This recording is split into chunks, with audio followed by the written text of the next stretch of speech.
কত ব্যথা কত ভাবে সয়ে সজে তুমি, তোমারি খুনে লাল তায়েফের ভূমি। ফেরেশতা এসে চায় ধ্বংসের হুকুম, লৌহ মাখা মোহাম্মদ প্রাণের হাসরাত। হে আল্লাহ ক্ষমা করো এ তায়েফবাসীর,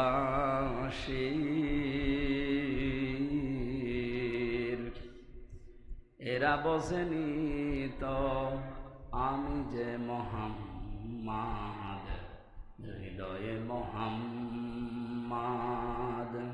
আলহামদুলিল্লাহ। বাংলাদেশের ঐতিহ্যবাহী এলাকা জনপদ রংপুর, পার্বতীপুর কেরামত আলী নুরানি হাফিজিয়া মাদ্রাসার উদ্যোগে দস্তারবন্দি উপলক্ষে এক বিশাল তাফসিরুল কোরআন মাহফিল। বাংলাদেশকে স্বাধীন মুক্তভাবে আমাদের সামনে যারা রেখে গেলেন, বৈষম্য বিরোধী ছাত্র আন্দোলনের ভাই এবং বোনেরা, বিশেষ করে রংপুরের বীর সন্তান শহীদ আবু সাইদ। গিয়েছিলাম তার কবরে। আল্লাহ রাব্বুল আলামিন জান্নাতের সুউচ্চ মাকাম যেন তাকে দান করেন। বিশাল একটা কাজ করে দিয়ে গেল। এরকম একজন মানুষ জীবন দিয়ে যদি রংপুরের এরকম নাম হয়ে যায়, আমার মনে হয় আরো কিছু মানুষ যাওয়া দরকার। আপনাদের এখন যাওয়া লাগবে না, যার জন্য যাবেন সে তো আপনাদের পুত্রবধূ পালিয়েছে। 850 বছর আগে পালিয়েছিল লক্ষণ সেন, আরে রংপুরের মুখে কালি লেপন করে পালিয়ে গেল আপনাদের এই বৌমা। ইতিহাস হয়ে থাকবে। কোরআনের পাখির কয়েকটা কথা আমার মনে পড়ে। উনি বলেছিলেন, জালেমরা এদেশে ইঁদুরের গর্ত পাবে না, একটাও পাচ্ছে না। ইঁদুরের গর্ত যে পাচ্ছে না তার প্রমাণ হচ্ছে এই যে হাউং আঙ্কেল, কি নাম জানো? আমি কালকে গোয়েন্দা বিভাগের প্রধান যিনি, তার সাথে কথা বলেছি। বলছে, হুজুর ও আছে, আমাদের কাছে আছে, 2-1 দিন পরে ওরে আমরা ছাড়ব। গর্তে লুকিয়ে আছে, ওরে ছাড়া হবে। গতকালকে এক শয়তান ধরা পড়েছে, ডিবির মশিউর। একেবারে টাটকা নির্ভেজাল একটা শয়তান। আমি দেখিনি, পরবর্তীতে রিমান্ডে দেখেছি একবার। আমার মনে হয় শয়তান তো আমি জীবনে দেখিনি, যদি দেখতাম তো ওইরকম হইত। একেবারে নির্ভেজাল টাটকা একটা শয়তান আসে মাঝে মাঝে, এমন এমন গালি দেয় আলেমদের। জেলখানার ভেতরে সবচেয়ে এই লোকটার নাম বেশি পাওয়া গেছে 3 বছরে। আমার মনে হয় জামাত আর বিএনপির লোক যদি ওরে পায়, ওরে ছিঁড়ে খেয়ে ফেলবে, কারণ ও যা করিস। এই জানে গর্তে লুকানোর জায়গা এদেশে আর নেই, কোনো গর্ত বাকি নেই। যেখানে যা লুকিয়ে আছে সব বের করে নিয়ে আসা হচ্ছে, কারণ কোনো জায়গা নেই আপনার জন্য। জালেমের জন্য পুরা জমিন আল্লাহ সংকীর্ণ করে দিয়েছে। যারা অনেকেই পাগলামি করছেন যে আমি পাশে আছি, চট করে ঢুকে পড়বো, আপনি আসেন, আপনাকে আমরা ঢোকাচ্ছি। ঢোকাবো ঠিকই, যে বানিয়েছিলেন আয়না ঘর, ওখানে ঢোকাবো। সুতরাং সবাইকে নিয়ে আমরা আল্লাহর দরবারে শুকরিয়া জানাচ্ছি যে স্বাধীন একটা মুক্ত জায়গায় আমরা এখন কোরআনের অনুষ্ঠান কোনো বাধা বিপত্তি ছাড়াই, অনুমতি ছাড়াই করতে পারছি। অথচ এই অনুষ্ঠানটা আগস্ট মাসের 5 তারিখে করতে হলে কমপক্ষে 14 জায়গায় অনুমতি নেওয়া লাগতো। অনুমতি যাদের কাছে নেওয়া লাগতো, কি একটা মানুষ অন্য ধর্মের মানুষের কাছে হলেও আমরা মেনে নিতাম। মুসলমানের কোরআন মুসলমানের সামনে বলা হবে, আর ওর কাছে বলা লাগবে যে আপনি একটু লিখে দেন। কি হয়ে গেছে এখন, হাড়ে হাড়ে টের পাচ্ছে না। কোরআনের পাখি 2 নম্বরে জানিয়েছিল শুধু নাড়া দেওয়া হবে, দিল্লি গিয়ে পড়বেন। একেবারে তাই পড়িস। পৃথিবীতে এখন প্রায় 228টা রাষ্ট্র, স্বাধীন পরাধীন মিলে। আমার যা লেখাপড়া আমার এই আয়ত্তে বলছি, এখনো 7টা দেশ বাড়তেছে, 235টা দেশ হবে কয়েকদিন ইনশাল্লাহ। সেভেন সিস্টার ভেঙে যাচ্ছে না? ওরা পাকিস্তান থেকে আমাদেরকে আলাদা করেছে, এই জন্য নাকি ওরা আমাদের পরম বন্ধু। তা আমরা আপনাদেরকে আরো 7টা দেশ বের করে দিচ্ছি, আমরা আপনাদের বড় বন্ধু। আপনারা এক ভাগ করে যদি বন্ধু হন, আমরা কয় ভাগ করছি? আরো বেশি হবে। কারণ উনি বলেছিলেন যে বাবরি মসজিদ যেভাবে টুকরা টুকরা করেছেন, আল্লাহর এই ঘরকে ভারত এত টুকরা করবে আল্লাহ ইনশাআল্লাহ। অত টুকরা হলেও অসুবিধা নেই। অনেকে মনে করেন তাহলে রাষ্ট্র হয়ে যাবে এক জেলার মতো। হ্যাঁ, সিঙ্গাপুরে গেলাম, এই মাথা থেকে ওই মাথা মাত্র 43 কিলোমিটার। মাত্র 43 কিলোমিটার যদি একটা দেশ হয়, ভারতের তো 100টা দেশ হওয়া দরকার। হবে ইনশাআল্লাহ। তাহলে ভারতে আমার মনে হয় যেভাবে বাড়তেছে দেশ, 235টাও থাকবে না, 335টা হয়ে যাবে।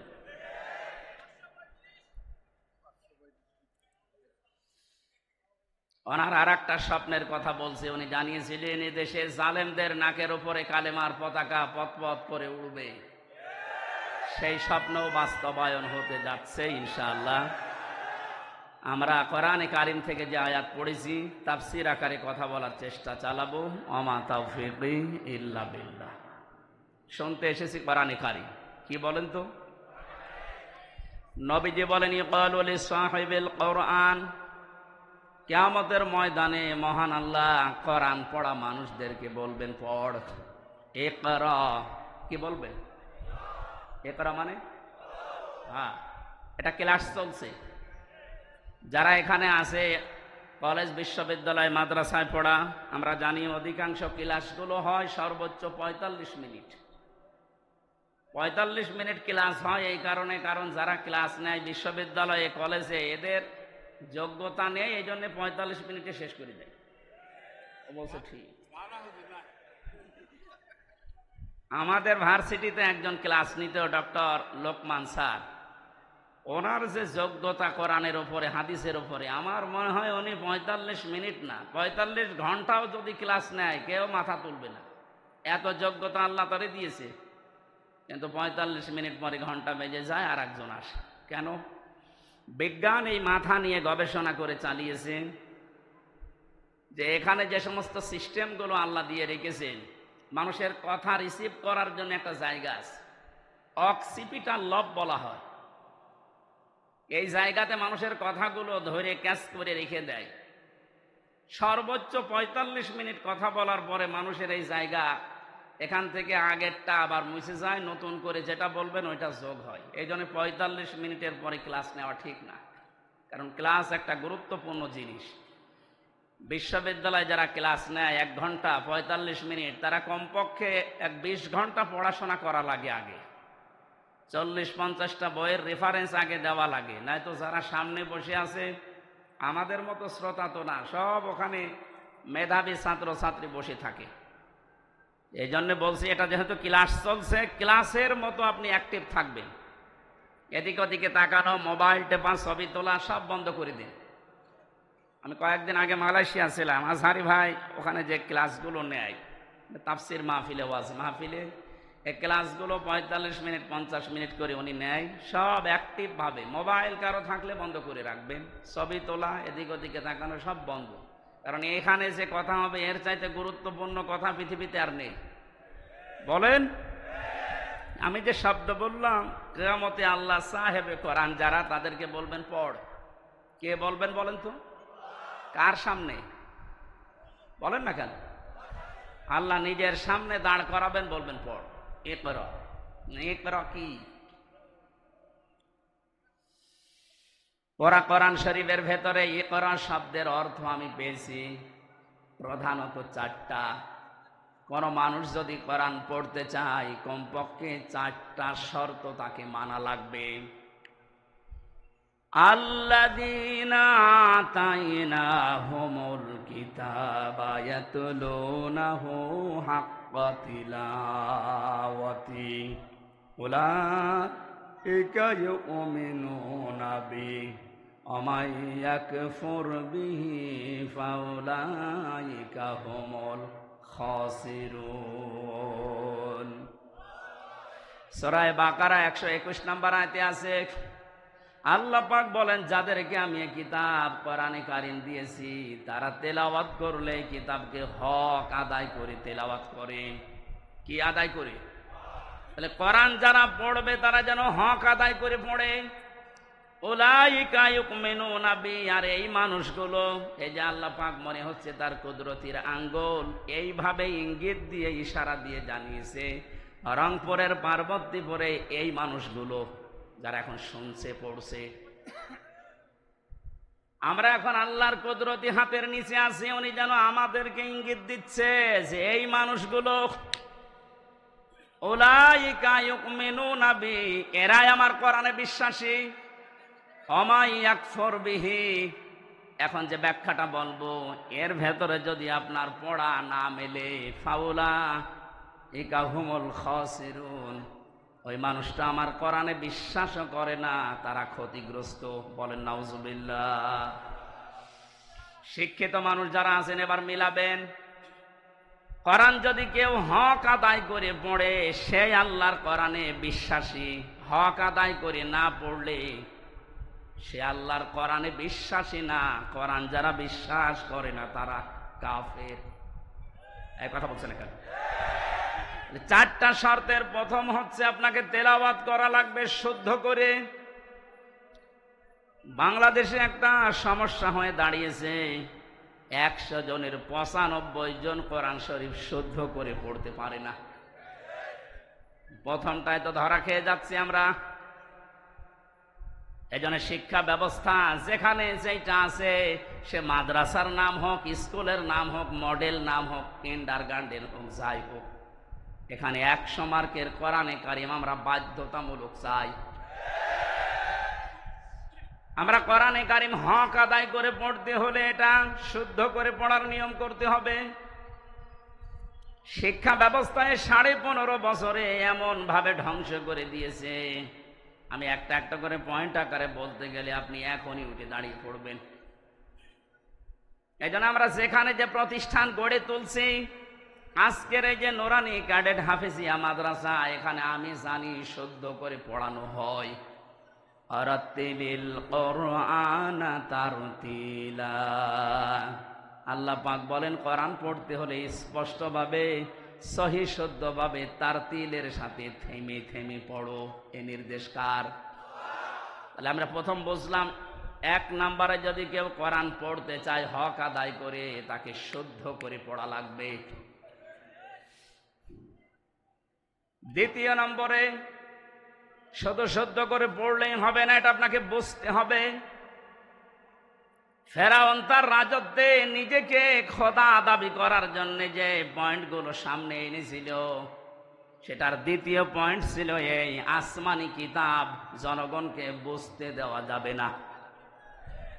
আমার মনে হয় 1000 বছর পর অনেকেই হামানের মতো মন্ত্রীর পরামর্শে, উপদেষ্টাদের পরামর্শে, লেডি ফিরাউন দুনিয়ায় যারা এসেছিল, তারাও আল্লাহর আসমানি কিতাব কোরআনে কারিমকে বোঝার পথ বন্ধ করে দিচ্ছিল।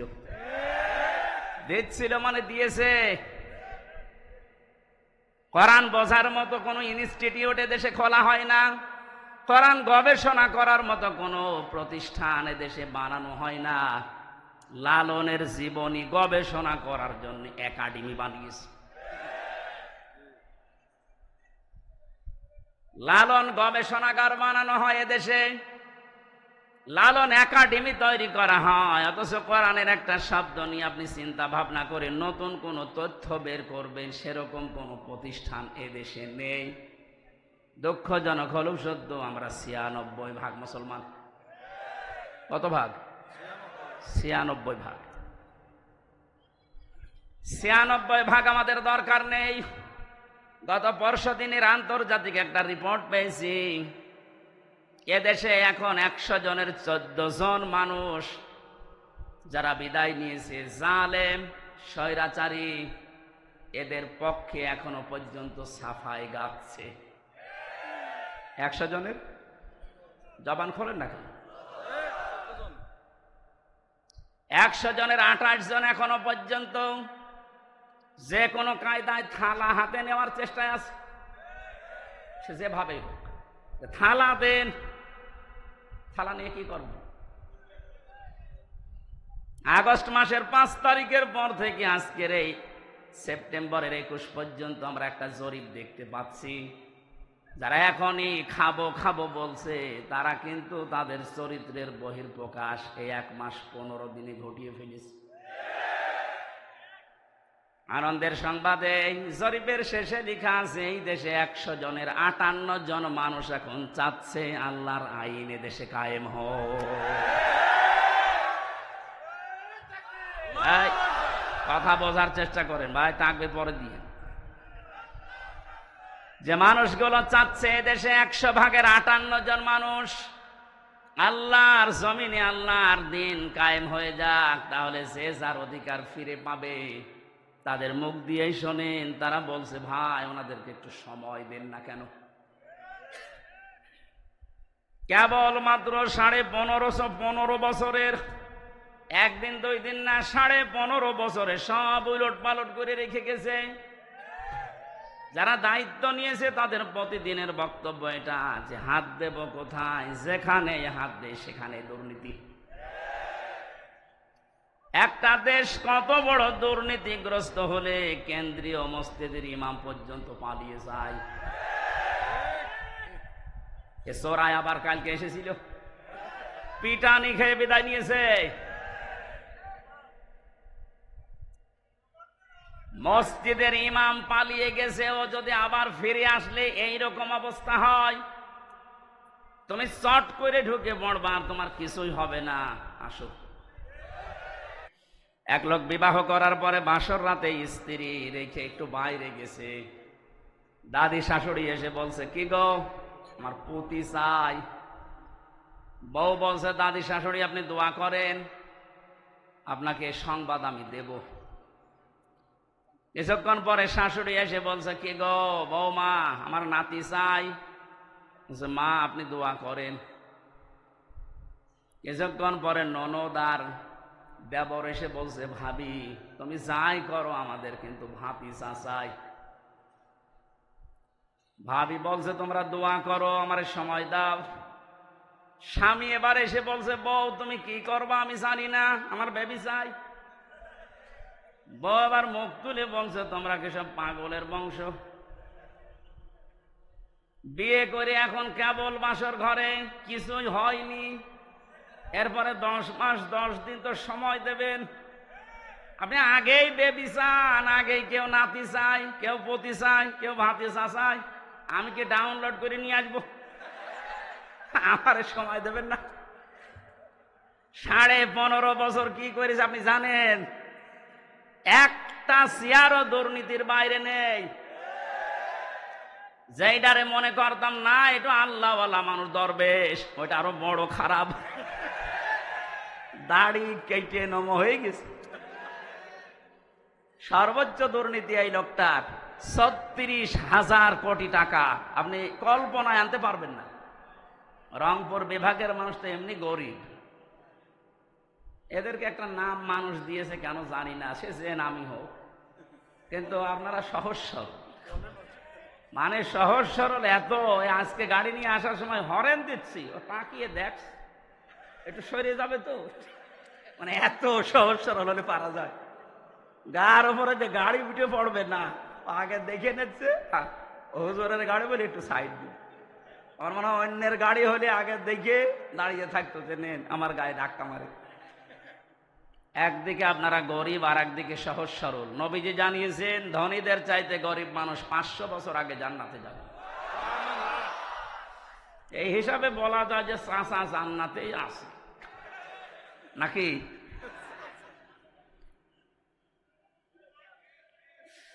আমার ভাইরা যারা দায়িত্ব পেয়েছে, সংস্কারের জন্য যখন ছাত্ররা আপনাদের হাতে দিয়েছে, খুব তাড়াতাড়ি করেন, এদেশের কোনো চেয়ার যেন বাকি না থাকে, সবগুলো সংস্কার করেন। কারণ এই জালেমদের দোসর এইগুলো। 1628টা চেয়ার ছিল বাংলাদেশে, মেন চেয়ার, এই চেয়ার না, ওইগুলো, ওই চেয়ারগুলো দিয়ে এ দেশ পরিচালিত হইতো।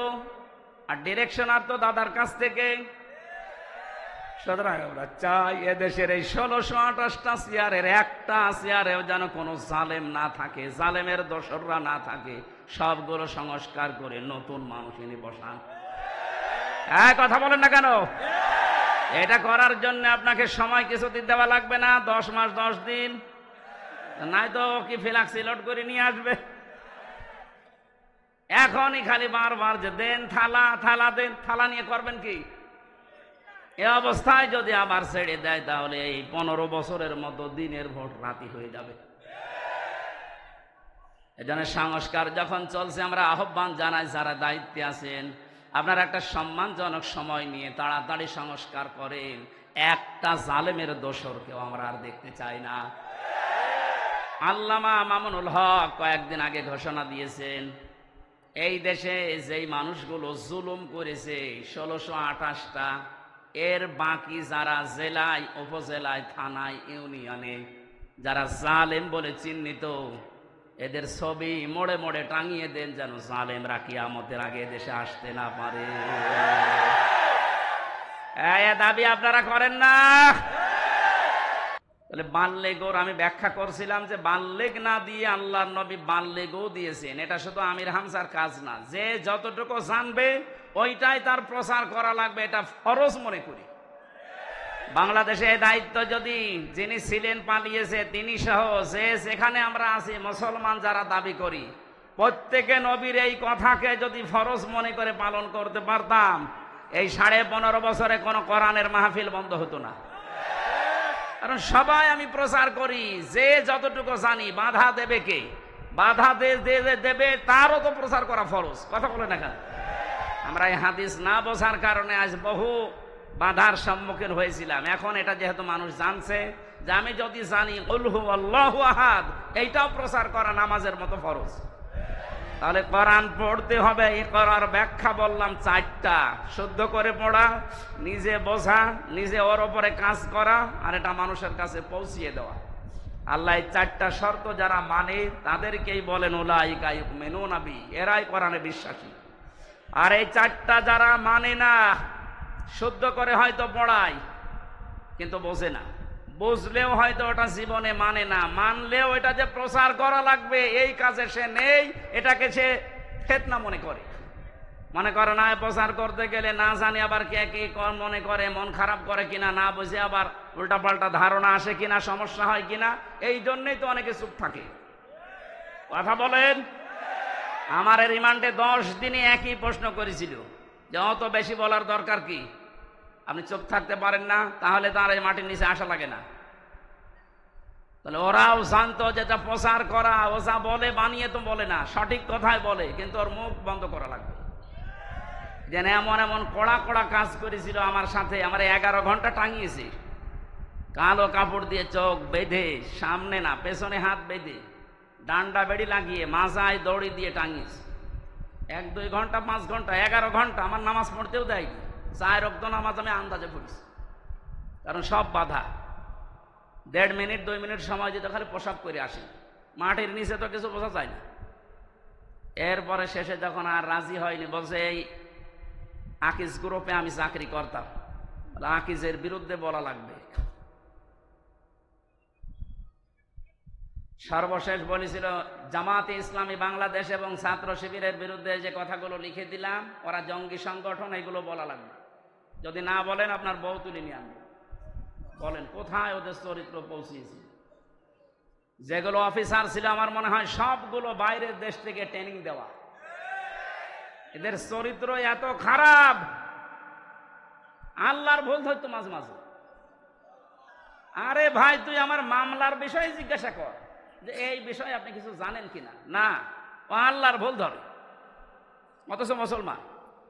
নাম জাহিদুল ইসলাম, নাম আতিকুল ইসলাম, শেখ ইমরান, ডিসি মান্নান, আসাদুজ্জামান, মনিরুল ইসলাম, কি সুন্দর সুন্দর নাম দেখেছেন।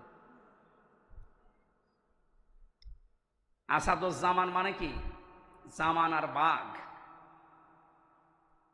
মনিরুল ইসলাম স্ট্যাটাস দিয়েছে কালকে, এই শয়তানরা যদি দেশের মানুষ ধরতে পারে, জঙ্গির নাটক সাজিয়ে বিনা কারণে হাজার হাজার মানুষের জীবন নষ্ট করেছে। জঙ্গি। কিসের জঙ্গি?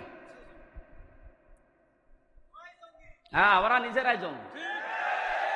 এই দোষটাকে অন্যের ঘাড়ে চাপিয়ে কি করে দেশের ইসলামপন্থী যারা আছে তাদেরকে কাবু করা লাগবে, ঘায়েল করা লাগবে, আর বাইরের দেশকে এই ইস্যুটা কাজে লাগিয়ে কিভাবে অবৈধ ক্ষমতায় থাকা যায়, তাছাড়া কিচ্ছু না। 3 বছরে তো আমি কোনো জঙ্গি পাইনি। কয়েকজন আছে জেলখানা একটু উগ্র, জঙ্গি না। জঙ্গি কোথায় পাচ্ছেন? দেশে কিছু উগ্র মানুষ আছে, এই মানুষগুলোকে এরা জঙ্গি বলে বাইরের দেশকে দেখায় যে দেশে আছে। আমরা যদি না থাকি এ দেশ জাহান্নাম হয়ে যাবে। তোমরা থেকে কি করেছো? খালি টাকা পাচার করেছো।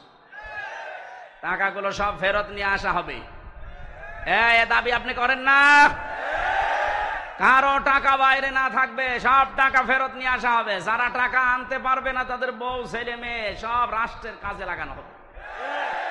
আর ওদের 14 বংশ এ দেশে অবৈধ ঘোষণা করা হবে যদি টাকা বাইরে থেকে না নিয়ে আসতে পারে। টাকা আপনার বাবার টাকা নাকি? রংপুরের খেটে খাওয়া মানুষের এই ঘাম ঝরানো পয়সা আপনি 36,000 কোটি টাকা পাচার করলেন। আপনি মানুষ, আপনাকে তো 100 বার টুকরা করলেও এ দেশের মানুষের ঝাল মিটবে না।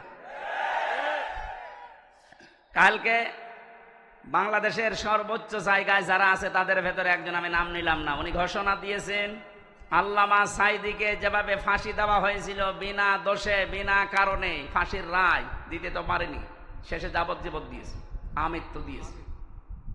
কিন্তু যারা দিয়েছে ওদের বিরুদ্ধে একটাও মিথ্যা কথা বলা লাগবে না, শুধু সত্য কথা দিয়েও যদি বিচার করা যায় তাহলে 1000 বার ওকে ফাঁসি দেওয়া যাবে। 1000 বার। কি করেছেন আপনি নিজে নিজে ভাবে। অনেকে বলছে যে কিছুই করেনি, পদ্মা সেতু বানালো। কিসের পদ্মা সেতু বানিয়েছে? যা মেরে খেয়েছে। এই যে মসজিদের নাম বলে 560টা মসজিদ, আপনি জানেন সঠিক ইতিহাস?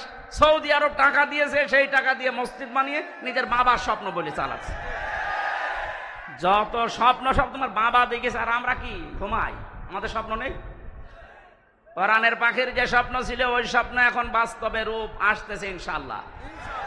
যখন 100 জনের 58 জন চাচ্ছে, আর কিছুদিন যেতে দেন, এ দেশের 100 জনের 100 জন মানুষই চাইবে আল্লাহর কোরআন দিয়ে দেশ চলুক। কারণ 53 বছর তো আমরা দেখলাম, একটু শোনেন, 53 বছরে বাবা চালিয়েছে, স্বামী চালিয়েছে, চাচা চালিয়েছে, ভাবি চালিয়েছে, বোনও চালিয়েছে, বাবু চালায়নি। আমরা দেখলাম কি হয়। এখন শুধু বাকি আছে আল্লাহর এই কোরআন দিয়ে দেশ চললে কেমন দেখা যায়, এটা আমরা দেখতে চাই। এই কথা বলেন না কেন? এটা দেখতে চাই না? এটা দেখবেন। এটা যদি কায়েম হয় তখন বুঝবেন যে কেমন সুন্দরভাবে দেশ চলছে। কেউ না খেয়ে থাকবেন ইনশাল্লাহ। আমরা যতটুকু আশা পাচ্ছি, দেখতে পাচ্ছি ভরসার জায়গা, এদেশের মানুষ যদি আর কয়েক % বেড়ে যায়, আর বাড়বে আমি ইচ্ছা করে আশা করছি। কারণ কয়েকদিন আগে 10 জন মুসলমান হয়ে গেল দিনাজপুরে, এর আগে 2 জন চুয়াডাঙ্গা, এর আগে 1 জন গাইবান্ধা, এর আগে 1 জন এই চট্টগ্রামের কি লালদিঘি। হতেই আছে অমুসলিমরা, আর মুসলমানরা তো একেবারে ছোট জালেম আর মাঝারি জালেম ফিরে আসতেছে। কারণ বড়গুলো তো সব তালিকা করা, ও আসবে না। আমার কুষ্টিয়ার যে 2 জন ছিল তালিকা, কোথায় যে পালিয়েছে, ওর বাড়ির ইট পর্যন্ত মানুষ খুলে নিয়ে চলে গেছে, পায়খানার প্যানও খুলে নিয়ে গেছে। আমার মাঝে মাঝে মনে হয় আবু জেহেলের বাড়ি যদি পায়খানা হতে পারে, কারণ ও ওখানে বসে বসে সলা পরামর্শ করত নবীর বিরুদ্ধে, ইসলামের বিরুদ্ধে। কথা বলেন না কেন? এই জন্য আল্লাহ ওই জায়গাটাকে অভিশপ্ত করে দিয়েছে। ওই জায়গাটাও এখন ইন্টারন্যাশনাল পায়খানা। আমি হজে যখন উপর দিয়ে ঘুরছিলাম, আমার পেটে ব্যথা করছিল। হঠাৎ ওই জায়গায় গেলাম, যে দাঁড়িয়ে আছে, এক পুলিশকে বলছি, হে ভাই, আমার তো পেটে ব্যথা করছে, এতক্ষণ তো ভালোই ছিলাম। আমারে বলছে, ইয়া হাজি ওর হজ্জা, তাই না বিলাদুকা। হাজি দেশ কোথায়? যেহেতু মেন বাংলাদেশ, আমি বাংলাদেশ থেকে এসেছি। আমারও বলছে, আপনি জানেন না এটা কোন জায়গা? না তো। আবু জেহেলের বাড়ি। আপনি এখনো পায়খানা না করে দাঁড়িয়ে আছেন, তাড়াতাড়ি করে। ওই কাজ করে দেখে আমার পেটের ব্যথা ভালো হয়ে গেছে। তার মানে আল্লাহ আমাকে বোঝাতে চাইছে যে হামজা, এত লক্ষ টাকা খরচ করে আসলে আর ওই শয়তানের মুখে পায়খানা না করে চলে যাবা, তাড়াতাড়ি কর। কাবার পাশে ওর বাড়ি, এত দামি জায়গা, শুধু ইসলামের বিরুদ্ধে অবস্থান নিয়ে জালেমের থাকার জায়গা যদি আল্লাহ গজবের জায়গা বানিয়ে দেয়, এ বাংলাদেশেও যে সমস্ত জায়গায় বসে বসে আলেমদের বিরুদ্ধে ইসলামের বিরুদ্ধে ষড়যন্ত্র করত, ওই জায়গাগুলো জাতীয় পায়খানা বানানো হোক। আমার কে বললাম বুঝে বলছেন তো ঠিক নাকি আন্দাজে? আবু জেহেলের বাড়ির সাথে এ বাড়ির যাদের মিল আছে, সে যে নম্বরই হোক, এই নম্বরগুলো আমরা পায়খানা বানাতে চাই। সারা বিশ্বের মানুষ দেশ দেখতে আসবে আর জানবে যে এই জায়গায় গেলে পেটে ব্যথা হবে। কথা বলে না কেন? কারণ এই গজবের জায়গাগুলো, যেখানে ইসলামের বিরুদ্ধে ষড়যন্ত্র হয়তো বসে বসে দুর্বিসন্ধি করত, কি করে আলেমদের ফাঁসি দেওয়া যায়, কি করে আলেমদের আটক করে রাখা যায়। মামলাটা আমার 31 বার উঠেছিল, জামিন দেয়নি, অথচ জালেম চলে যাওয়ার পরেই মামলা তুলেছি, কোনো কিচ্ছু নেই, একবারে খালাস করে দিয়েছি। তার মানে ওর হাত ছিল। বিচারপতি কারবার বলতো আমার কাছে কেন আসেন, হাইকোর্টের বিচারপতি বলছে আমার কাছে কেন আসেন, আমার হাত বাঁধা, উপর থেকে যতক্ষণ পর্যন্ত আল্লাহর ওই অলি সিগন্যাল না দেবে কিছুই করার নেই।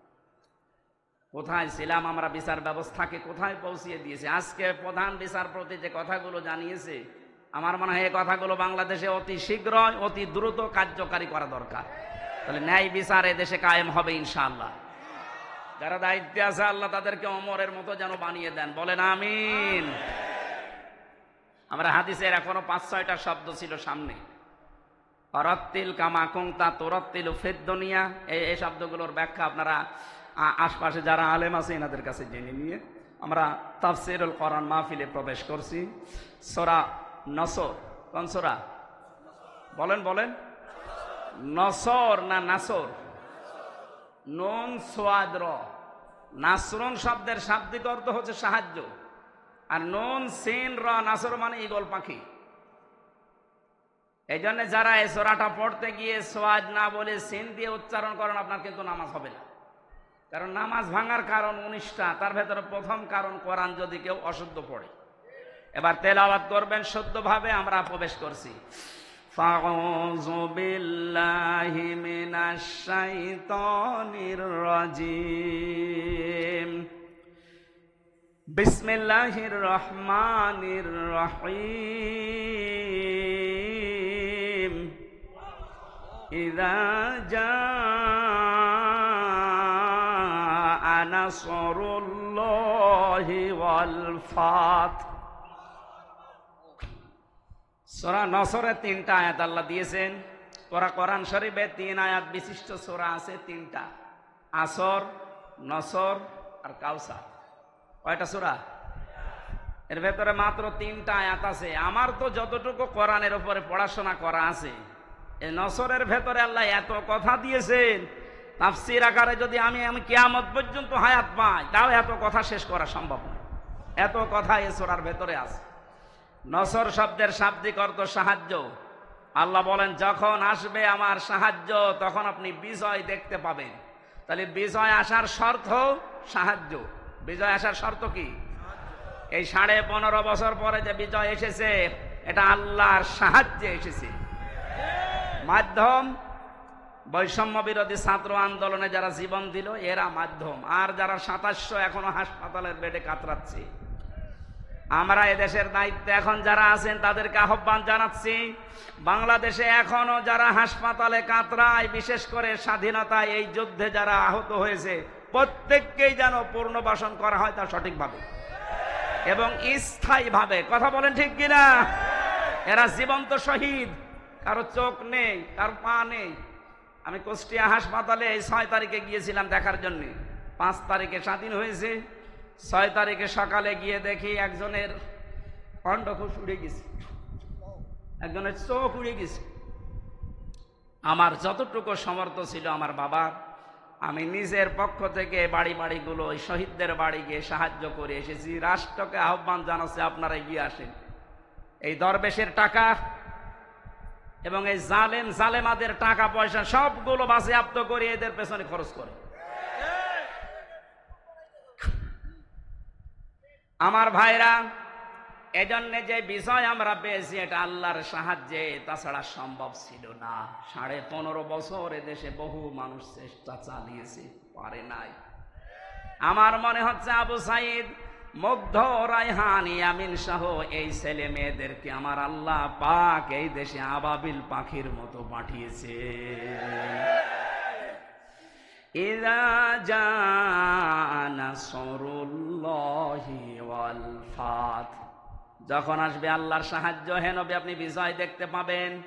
আর বিজয় যখন আসবে, যে 7টা জিনিস পর পর দেখা যাবে, তার 1 নম্বরে ওয়ারাআইতান নাসা ইয়াদখুলুনা ফি দীনিল্লাহি আফওয়াজা, আপনি দেখতে পাবেন দলে দলে পালে পালে মানুষ ইসলামে প্রবেশ করছে। কোথায়? বলেন বলেন। এই সুযোগটাকে যেন অন্যদিকে না নিয়ে যায়।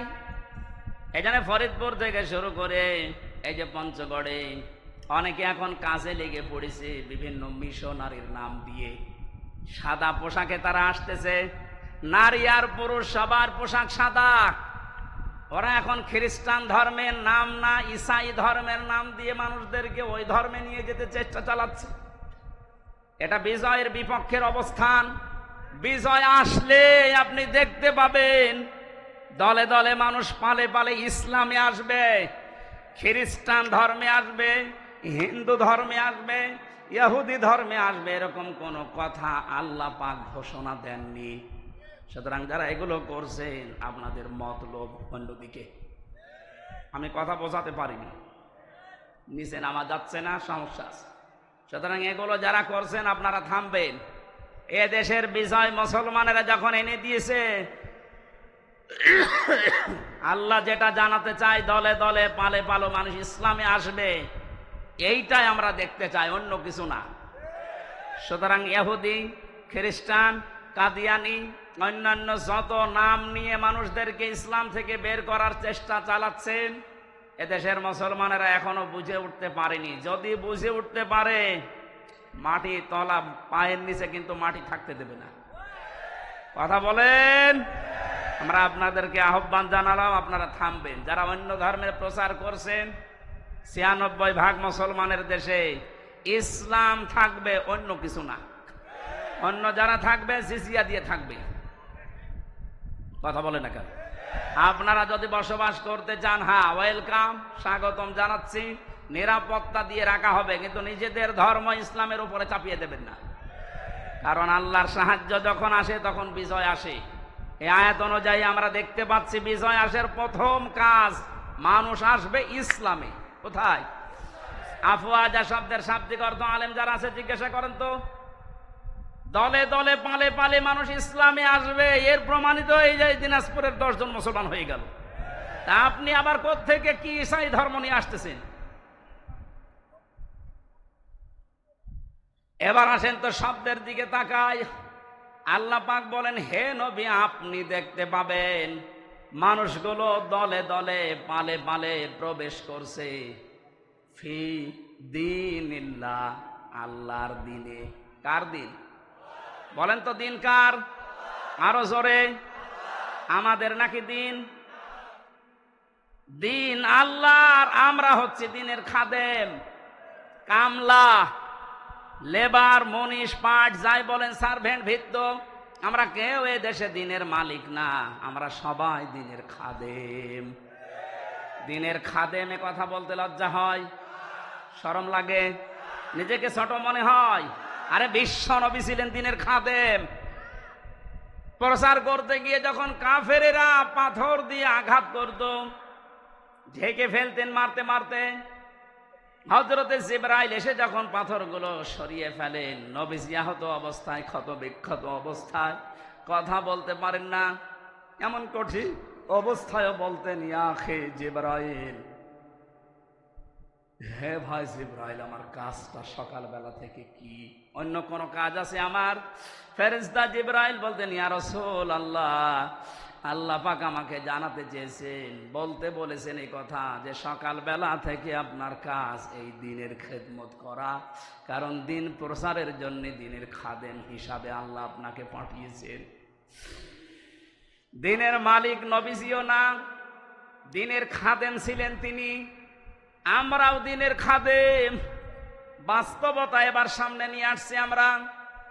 আজ 53 বছরে দিনের খেদমত করছে এদেশের অনেক মুসলমানেরা, চেষ্টা চালাচ্ছে দিনের খেদমতের যে সমস্ত পর্যায়গুলো আছে, মানুষকে দিনের দিকে নিয়ে আসা, ডাকা, দিনকে আল্লাহর জমিনে কায়েম করা।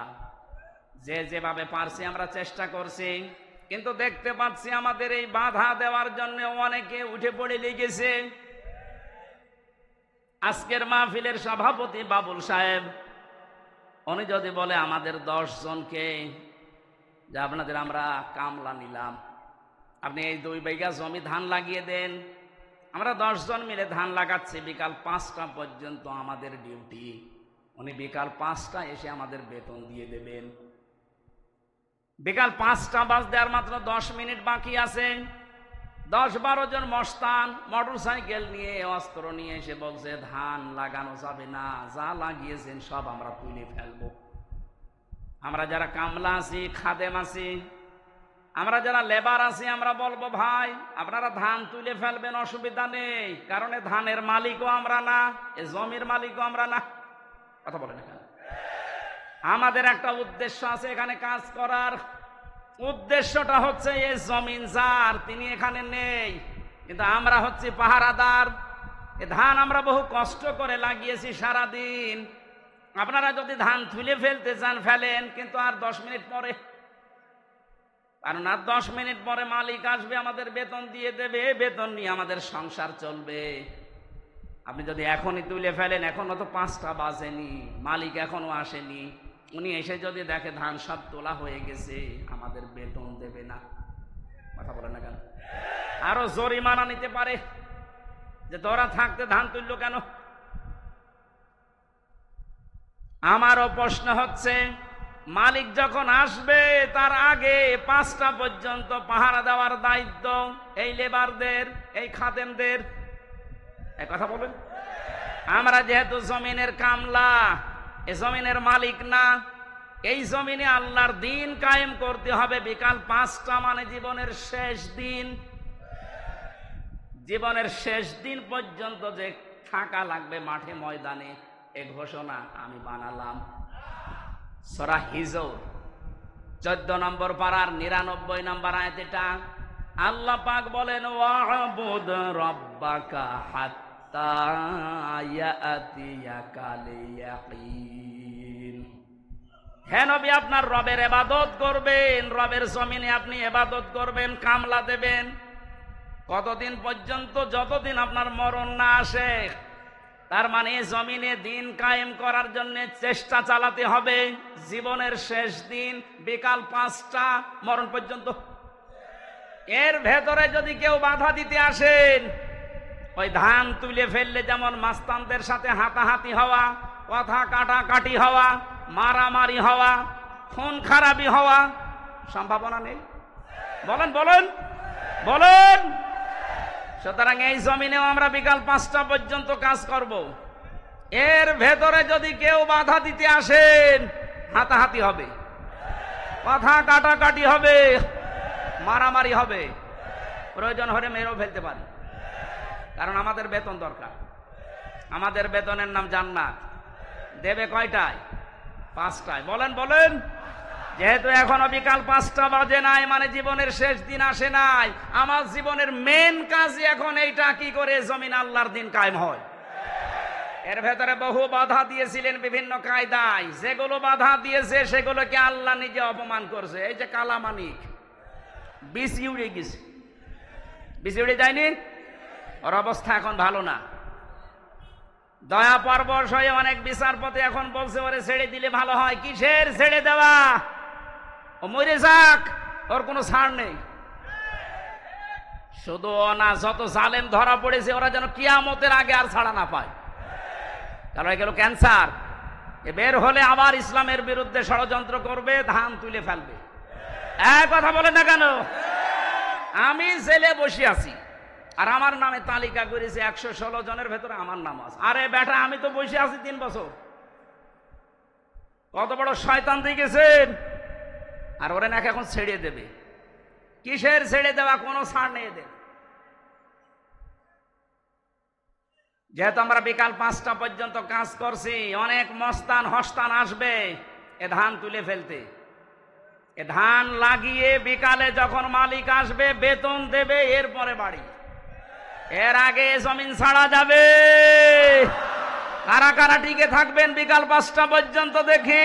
লিল্লাহে তাকবীর। দিন ইসলাম, দিন ইসলাম, আল কোরআনের আলো, দুনিয়ার মুসলিম এক হও, লড়াই করো,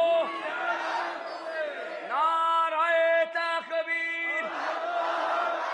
আমির হামজা ভাই এগিয়ে চলো। আলহামদুলিল্লাহ ভাই।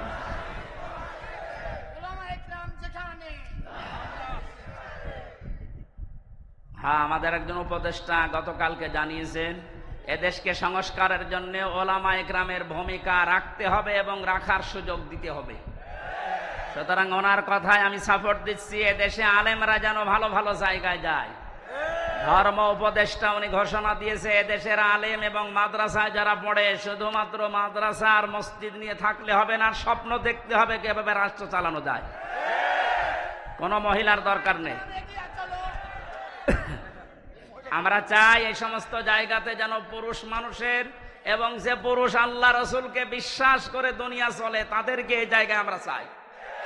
কথা বলেন। তাই বলে ফরিদউদ্দিন মাসুদের মতো মানুষ না, রুহুল আমিনের মতো মানুষ না।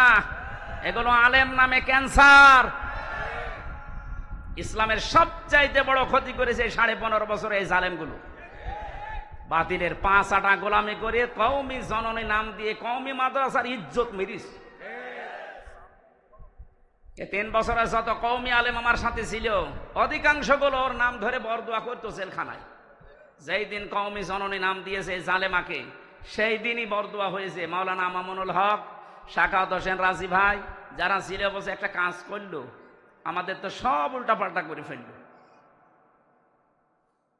কত বড় মানুষ জালেম হলে একজন আলেম নৌকা মার্কা নিয়ে দাঁড়ায় বলেন তো? হ্যাঁ, আর সে আবার জোর করে নামাজ পড়াতে আসে, ওর পেছনে নামাজ হয়? যে লোকটা নৌকা মার্কা নিয়ে ভোটে দাঁড়াতে পারে ওর পেছনে নাম আলেমরা আসতে পারবে না। সব ছবি টাঙিয়ে দিন, আসুক। শর্ট করে ঢুকবে, আমরাও শর্ট করে ধরবো, শর্ট করে আর একেবারে আয়না ঘরে লাগিয়ে দেবো। আমি 10 দিন ছিলাম মাত্র, এই আমার জীবন অতিষ্ঠ হয়ে গিয়েছিল। আর ব্যারিস্টার আরমান 8 বছর। ভাবতে পারেন কত বড় কঠিন জায়গা এটা। মুফতি ফখরুল ইসলাম আমার সাথে ছিল জেলখানায়। উনি বলছিল আমার যখন এই আয়না ঘরে নিয়ে যায়, মাটির নিচে এই পায়ের ভেতর দিয়ে হাত উপর দিয়ে দিয়ে সামনে যে রডের বেড়া দেওয়া আছে এই রডের সাথে দিয়ে হাত তালা লাগিয়ে দিত। আপনি যেহেতু কায়দ হবেন না, সেই কায়দা নেই। আমারে বলতো হামজা ভাই, আমার মাঝে মাঝে মনে হতো আল্লাহ হয় মরণ দাও না একটু শোয়ার ব্যবস্থা করে দাও। এই যে শুয়ে থাকা, এটা যে কত বড় নিয়ামত আল্লাহর, আমি ওই কতদিনে টের পেয়েছি। হাত যদি শুধু বেঁধে রাখতো তাও তো ঘুমানো যায়। হাতে পায়ের ভেতর দেয়, সামনের দিকে রডের বেড়া ওর সাথে লাগিয়ে তালা লাগিয়ে দেয়। দেখ, 1.5 মিনিট সময় দেয় টয়লেট করার জন্য। আর খাবার যা দেয় মনে হয় কেউ মাখিয়ে রেখেছে, ওইটা এনে দেয়। খালে খান, না খেলে মরে যান। মানে মরে গেলে তো আর অসুবিধা নেই, কেউ তো জানে না যে ও আছে কিনা, এমনি মানুষ মরে যায়। আমার নাই ভেতরে কোরআন শরীফ ছিল, প্রতিনিয়ত আমি কোরআন শরীফ পড়তাম আর বিভিন্ন দৃশ্য ভুলে থাকতাম। কিন্তু যারা হাফেজ না, কোরআন শরীফ নেই, তাদের কি অবস্থায় 8টা বছর কেটেছে বলেন তো? আমার 3 বছরই যেতে চাই না, আমার ডায়াবেটিস হয়ে গেছে, অথচ আমার শরীর চলে না। এই শরীরে ডায়াবেটিস হলে মেনে নেওয়া যায়? কি কষ্ট দিয়েছিল ওই মানুষগুলোকে। আমার মনে হচ্ছে এই দেশের 18 কোটি মানুষ যদি এই জালেমকে মাফ করে দেয়, ব্যারিস্টার আরমানের বউ জীবনও মাফ করবে। আপনারা করে দেন আপনাদের বৌমা, আমাদের বউ, আমার বউ তো মাফ করবে না, কারণ 3 বছর আপনি তার থেকে কি অবস্থায় রাখলেন। আমারই জেলে দিলে কোনো সমস্যা না, জেলে দিলে 7 দিন পর পর দেখা করা যায়, কথা বলা যায় মোবাইলে। আর আমার একেবারে বিচ্ছিন্ন, সরকারি মোবাইল তো কল্পনাই করা যায় না। দায়িত্বে যেগুলো দিত সবগুলো হিন্দু, সুভাষ দাস, সুব্রত বালা, দেবদাস, দেবদুলাল, এ নাম শুনলেই মনে হচ্ছে যে এ কিছু না কিছু করবে। এসে 24 ঘন্টা পায়ের কাছে হাতের কাছে বসে থাকে। আমি তো কারোর সাথে কথা বলবো না।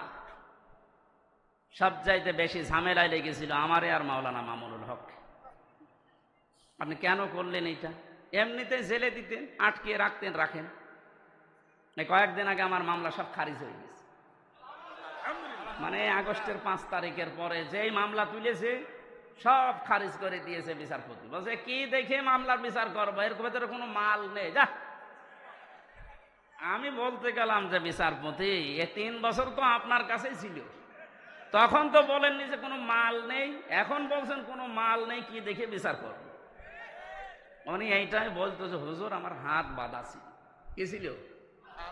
এখন আমার হাত খোলা আছে, এখন আর তো কেউ বাধা দেওয়ার মতো নেই। এখন সত্যটা আমি সত্য বলে জানিয়ে দিলাম যে আপনি নির্দোষ, কোনো দোষ আপনার আমি পাইনি।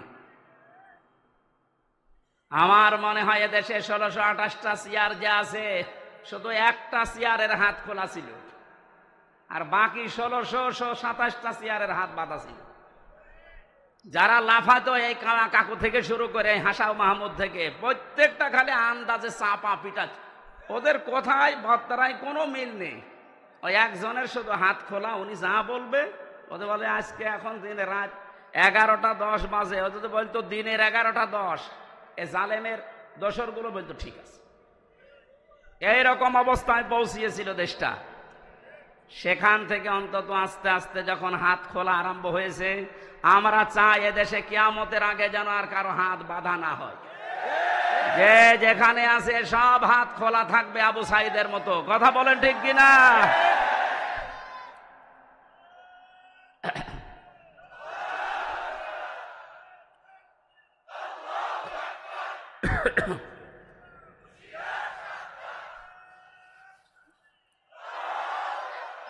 দরুদ পড়ছি, সালাম পাঠাচ্ছি আমাদের নবী মুহাম্মদুর রাসূলুল্লাহ সাল্লাল্লাহু আলাইহি ওয়াসাল্লামের প্রতি। তার প্রথম শব্দই ছিল কিয়ামতের দিন আল্লাহ মানুষকে বলবেন পড়। পড়ার শর্ত বলছিলাম কয়টা? 1 নম্বরে পড়তে হবে শুদ্ধ করে, 2 নম্বরে বুঝতে হবে এই পড়া বিষয়টা। আমি ছোটবেলায় যখন 9-10-এ পড়তাম, ওই সময় একটা ছেলে পড়াতাম কুষ্টিয়াতে। একটা ছেলে আমার কাছে পড়ে, আমাদের ছোট নদী চলে বাঁকে বাঁকে। আমি বললাম এটা মুখস্থ করে আমারে শোনা বাকাল। আমারে বলছে হুজুর, এই যে আমাদের ময়াকার দয়কার র, একটা শব্দ লিখতে 4টা অক্ষর কেন লাগে এইটা আপনি বলেন, তারপরে আমি ছোট নদী পড়বো। আমি জানি না একটা শব্দ লিখতে, বাক্য লিখতে যে 4টা অক্ষর লাগে, আমি তো জানি না। চিন্তা করলাম আল্লাহ, এর বয়স কয় বছর, এখনো দুধ ছাড়েনি, আর এ একটা শব্দ পড়বে, সামনের শব্দে যাবে না যতক্ষণ আগেরটা না বুঝবে। অথচ 96% মুসলমান এই দেশে আল্লাহর কালাম পড়ে যাচ্ছে আন্দাজে, কিচ্ছু জানে না। আহ্বান জানাচ্ছে এই ছেলেটার মতো মন তৈরি করেন, যেটাই পড়বেন আগে বুঝবেন যে আল্লাহ এবং তার রাসূল কি জানাতে চায়, এরপরে শব্দে যাবে। কথা বুঝতেছেন? 3 নম্বরে শুধু পড়লে বুঝলেই হবে না, যতটুকু জ্ঞান আপনি পেয়েছেন এই জ্ঞানটা মানুষের কাছে নিজের জীবনের ভেতরে বাস্তবায়নের চেষ্টা চালাতে হবে। 4 নাম্বার শর্ত হচ্ছে শুধু নিজে মানলে হবে না, এটা মানুষের কাছে পৌঁছিয়ে দেওয়ার নিয়ত করা লাগবে। এই হাদিসের ব্যাখ্যায় আর একটা হাদিস পেয়েছে, এদিকে তাকান। আন আবি হুরায়রা রাদিয়াল্লাহু তাআলা আনহু قال قال النبي صلى الله عليه وسلم নবীজি বলেন বাল্লে গো আন্নি ওয়ালাউ আয়া, তোমরা যদি একটা বাক্য জেনে থাকো ওটা মানুষের কাছে পৌঁছিয়ে দাও। বাল্লিক দেননি নবীজি, বাল্লে গো বহু বচন। আলেম যারা আছেন তাদেরকে বলছি, কোরআনে কারিমে আল্লাহ বাল্লে গো দেয়নি, দিয়েছেন বাল্লিগ।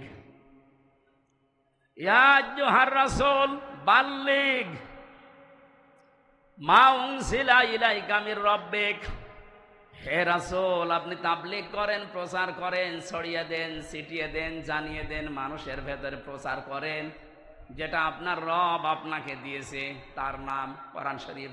তার নাম কি? আরো জোরে বলেন।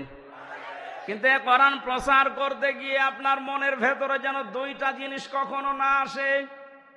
কিতাবুন উনজিলা ইলাইকা ফালা ইয়াকুন ফি সাদরিকা হারাজুম মিনহু লিতুনযিরা বিহি ওয়া যিকরা লিল মুমিনিন। বলেন আল্লাহু আকবার। আল্লাহ পাক বলেন এই যে কিতাবে কোরআন আপনাকে দিলাম, এটা যখন মানুষের মাঝে প্রচার করবেন তখন আপনি যেন কোনো ভয় পাবেন না, কোনো দ্বিধা দ্বন্দ্ব সংশয় সন্দেহ এগুলো আপনার মনের ভেতরে কাজ না করে। হারাজনের ব্যাখ্যায় মুফাসসিরিন ইকরাম লিখেছেন দুইটা বিষয়। এক নম্বরে কোরআন প্রচার করতে গিয়ে কখনো এই ভয় পাবেন না যে মানুষ হয়তো না বুঝে অনেকেই মন খারাপ করতে পারে। এরকম মানুষ দেশে নেই? আছে। আল্লাহ যেটা জানাতে চাই আমিও ওইটা বলতে চাই। তো অনেক মানুষ আছে কোরআনের এই বক্তব্য না বোঝার কারণে আন্দাজে মন খারাপ করে থাকে ও মনে করে আমারে বলতেছে। দ্বিতীয় নম্বরে কোরআনে কারিমে আল্লাহ যেগুলো দিয়েছেন ইবাদত হিসাবে, আবাহমান কাল থেকে অনেকে এমন এমন ইবাদত আবিষ্কার করে করে যাচ্ছে যেগুলো আসলে কোরআনে নেই, ইসলামে নেই। হে নবী আপনি যখন কোরআনের তাফসীর করবেন তখন ওইগুলো তো টিকবে না, ওই মানুষগুলো তখন আপনার প্রতি মন খারাপ করবে, খারাপ ধারণা করবে। আজকে বাংলাদেশে যেমন মাজারওয়ালারা করছে, মাজারের কোন অস্তিত্ব কোরআন হাদিসে আছে? হ্যাঁ আছে। আপনি মাজারকে সংরক্ষণ করে রাখেন, কোনো ইহানত যেন না হয়, অপমান না হয়, গরু ছাগল যেন নষ্ট না করে। তাই বলে সেখানে সেজদা দেওয়া লাগবে, গাঁজা খাওয়া লাগবে, নারী পুরুষ জেনা করা লাগবে? কোথায় পেয়েছেন? আমরা তো এই মাজারের বিরুদ্ধে, যেখানে গাঁজা খাওয়া হয়, যেখানে নারী পুরুষের অবাধ মেলামেশা হয়। কথা বলেন না কেন? এরকম মাজার দেশে নেই। আপনি আমার সাথে চলেন, আমি দেখাবো চট্টগ্রামে অধিকাংশ গুলোতে গাঁজার ফ্যাক্টরি আর নারী পুরুষের অবাধ জেনা। যেগুলো আবাসিক হোস্টেল গুলোতে হয়ে থাকে ওইগুলো মাজারে হচ্ছে প্রকাশ্যে। তাও হক্কানি আলেমরা কোনদিন এটা দেখার পরে জানার পরে সহ্য করতে পারে? এতদিন পর্যন্ত জালেমরা ওদেরকে পাত্তা দিত, জালেমরা ব্যবসা করে খেত, এই কারণে কিছু বলতো না। জালেম যেহেতু নেই এখন, আলেমরা এই জন্য এত বেশি সতর্ক করছে যে মাজারের অস্তিত্ব যেন না থাকে, গুড়িয়ে দেন। কারণ আলেমরা দেখে এসেছে যে হাজী সাহেব প্রধান অতিথি, সভাপতি, সভাসী হযরতে ওসমানের কবর আমি দেখেছি, খালি একটা পাথর দেওয়া আছে, বোঝা যাচ্ছে না। আর বাংলাদেশে গরু ছাগল মরে গেলেও কবর 3 তলা হয়। হযরত ওসমানের মতো দামি মানুষ আপনার বাবা, যার কবর পাকা করা লাগবে। ওসমান রাদিয়াল্লাহু তাআলা আনহুর কবর যদি মাত্র একটা পাথর দেওয়া থাকে তাও বোঝা যাচ্ছে না আপনার বাবা কি হয়ে পড়েছে। না, এমন সময় কারেন্ট চলে গেল। মনে হয় নৌকা মার্কা না নিয়েও যদি কুকুর মার্কা নিত, তাও অন্তত একটা পদে থাকতো। কি মার্কা নিয়েছে বলেন তো? একটা মার্কা হইল ইয়াজিদ, এই নামটা যেমন গালি হয়ে গেছে, আমার মনে হয় এদেশে অনেকের নাম এখন সামনে কালের আবর্তনে গালি হয়ে যাবে। আপনি যদি হিন্দুকেও বলেন ভাই 5,000 টাকা দেবো ছেলের নাম ইয়াজিদ রাখেন, বলো এটা নাম হইল তো গালি। কাউকে যদি বলে ইয়াজিদের বাচ্চা, ওই এমনি রেখে যাবে। দেখেন যে সময় আসতেছে, কিছুদিন পরে যাই বলবেন আপনি অমকের বাচ্চা, ওই এমনি রেখে যাবে। বলবে না, আপনি দরকারে আমার কুকুরের বাচ্চা বলেন, তারপরও আমি ওই নামের বাচ্চা হতে রাজি না। মানুষ হয়তো না বুঝেও বলতে পারে, কেউ কেউ যদি শোনে বলেন যে কুকুরের বাচ্চা, ওর মাথা গরম হয়ে যাবে। ওরে যদি বলেন বাঘের বাচ্চা, বাঘও তো জানোয়ার, কুকুরও জানোয়ার, ওকে টের পাচ্ছে। সুতরাং কালের আবর্তনে আমরা দেখতে পাচ্ছি আপনাদের নামও থাকবে না। 15.5 বছরে যেমন পরিচয় দিতে আমাদের ভয় পেতাম, এই যে অবস্থা 1 মাস 15 দিনে হয়েছে, এখন এ দেশে আমার সারা দেশ ঘোরা শেষ, একটা জেলাও আমার বাকি নেই। যা দেখতেছি এ দেশের 1 ইঞ্চি জায়গায় দাঁড়িয়ে কেউ কথা বলার সাহস এখন নেই যে আমি এই করি, বলতে পারবে? পিটিয়ে মেরে ফেলবে। আমার বংশের 100 জনের 98 জন ছিল ওই ওই ওই আগস্টের 5 তারিখের পরে বিকাল বেলা আমারে বলছে, বাবাজি আমরা সব জামাতে ইসলামী হয়ে গেছি। হ্যাঁ, জামাতে ইসলামী? এতদিন কি করলেন? আমি 3টা বছর জেলে পড়ে আছি, কোনোদিন খোঁজও নেননি। আরো আমার বাবার কাছে সে টিটকারে দিত, ভালোই হচ্ছে। এখন ঠেলা টের পান আপনি যে হঠাৎ করেই ঘুরে গেলেন। ছোটখাটো এবং মাঝারি ধরনের জালেম যারা, সব ফিরে আসতেছে, কারণ এরা জানে যে এদেশে কিয়ামতের আগে অন্তত আর দাঁড় করানো আমাদের সম্ভব না, বুঝে ফেলেছে। এই জন্যই বলছি মোড়ে মোড়ে ছবি টাঙিয়ে দেন, ফেসবুকে দিয়ে দেন, যে এগুলো যেন দেশে আসতে না পারে, এলাকায় ঢুকতে না পারে। নূহ আলাইহিস সালামের ওই দুআই করছিল, তাযার আলাল আরদি মিনাল কাফিরিনা দাজ্জার, এদের আন্ডা বাচ্চা পর্যন্ত যেন জমিনে থাকতে না পারে, কারণ ওর পেট থেকে যেটা আসবে ওটা ডবল হারামি হবে। সম্মানিত মুসল্লি কিরাম, আমরা আল্লাহর জমিনে আল্লাহর দ্বীনের খাদেম, আমরা কেউ মালিক না। আমরা চেষ্টা করে যাচ্ছি, যদি কায়েম হতে পারে ভালো, না হলেও আমাদের অসুবিধা নেই, আমাদের বেতন আছে। কথা বলেন না কেন? এখন যিনি বাবলু সাহেব, উনি যদি বলেন এই মাস্তানরা যা করবা করো, আমি কিছু বলবো না, যদি সামনাসামনি কিছু না বলে বুঝতে হবে ওনার গোপনে কোনো দুর্বিসন্ধি আছে। কারণ এখন হয়তো কিছু বলছে না, কিন্তু যেই দিন ধরবে মস্তানদের বাপ বলার সময় দেবে না। আল্লাহ আগস্টের 5 তারিখে যেমন দেয়নি, দুপুরের খাবার খেয়ে যাবে সে সময় দেয়নি, খালি 5 মিনিট চেয়েছিল যে একটু লিখে যা। বলে কিসের লিখা? আসতেছে, আপনি তাড়াতাড়ি ওঠেন, তাড়াতাড়ি ওঠেন বলে যে কাজ করেছিল ওই সময়ের ভেতরে বলছে না আমি পদত্যাগ করিনি। তো এগুলো এই ভিডিও কি ফেরেশতারা বানিয়েছে? যতই চালাকি করেন, ধোঁকাবাজি করেন, এতদিন পেরেছেন, এখন আর এদেশের মানুষ সতর্ক, খুব সতর্ক হয়ে আছে। বাংলাদেশ জামাতে ইসলামের কেন্দ্রীয় আমির সেদিন কুষ্টিয়ায় গিয়েছিল, উনি ঘোষণা দিয়েছে আমরা কিন্তু এখন সজাগ। এদেশের 100 জনের 86 জন মানুষ এখন সজাগ, 14 জন শুধু একটু ঘরে আছে। এই ঘর কেটে যাবে ইনশাল্লাহ, যখন পিঠের ওপরে পড়বে তখন ঘর এমনি কেটে যাবে।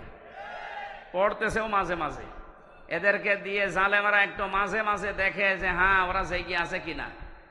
প্রথমে লাগিয়েছিল অন্য ধর্মের লোকদেরকে, হালে পানি নেই, এরপরে লাগিয়েছে প্রধান বিচারপতিকে দিয়ে একটা কু তৈরি করে, পারেনি, এরপরে লাগিয়েছে আনসারদের। কিসের আনসার? 42,000 আনসার নিয়োগ হয়েছে, তার ভেতরে 32,000 গোপালগঞ্জের। আমরা যে এখনো 63 জেলার লোক আছি, আমরা কি ঘাস কাটছি? সবই যদি ওই জেলার হয়, তো বাংলাদেশে 63 জেলা জেলা না? পার্সেন্টেজ হিসাবে ভাগ করে দিতে পারেন না? সবগুলো ওখান থেকে, এই জন্যই তো ওরা লেগেছে। এ 17 বছর কোথায় ছিলেন আপনার অধিকার নিয়ে? হঠাৎ এখন শুরু করেছেন। পুলিশ ছাড়া যদি দেশ চলতে পারে, ও আনসার ছাড়া চলবে 1-2। কোনো দরকার নেই, সাতা বিলুপ্ত করে দিন। এই জন্য আমাদের উদ্দেশ্য হচ্ছে দিন কায়েম করা এদেশে, যেহেতু দিন আল্লাহর, আর আমরা সব কামলা, আমরা সব কামলা, খাদেম, লেবার, মনীষ, জন, পার্ট, সার্ভেন্ট, ভিত্ত যাই বলেন, আমরা চেষ্টা চালাচ্ছি আমাদের বেতনের জন্য। বিকাল 5টায় যখন আল্লাহ আমাদেরকে বেতন দেবে, বলবে যা ওয়াসিকাল্লাযীনা তাকাও রাব্বাহুম মিনাল জান্নাতি যুমারা, 70,000 গেট তৈরি হবে আমাদেরকে রিসিপশন করার জন্য। আজ এই দেশের নেতা যারা আসে বিভিন্ন জেলাতে, মন্ত্রী এমপি, তাদের জন্য 8টা 10টা 15টা গেট হয়।